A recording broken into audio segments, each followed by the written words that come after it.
వెంటనే 24 గంటల్లోనే ఏకంగా ₹1 కోటి కాంపన్సేషన్ ప్రకటించిన పరిస్థితులు గతంలో ఎప్పుడు జరగల.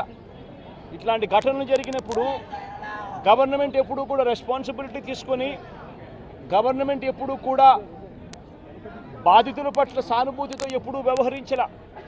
ఇంతగా వ్యవహరించిన పరిస్థితులు ఎప్పుడూ లేవు. మొట్టమొదటిసారిగా ₹1 కోటి కాంపన్సేషన్ ఇచ్చిన ఏకైక ప్రభుత్వం మొట్టమొదటగా వైఎస్ఆర్సీపీ ప్రభుత్వమే, మన ప్రభుత్వమే, జగన్ ప్రభుత్వమే ఇచ్చిందని కూడా చెప్పడానికి కూడా సంతోషపడతా ఉన్నాను నేను. ఇక్కడ 24 గంటల్లోనే ఏకంగా ₹30 కోట్ల అక్కడికి ఇమీడియట్లీ పంపించి బాధితులకు తోడుగా నిలబడడం జరిగింది.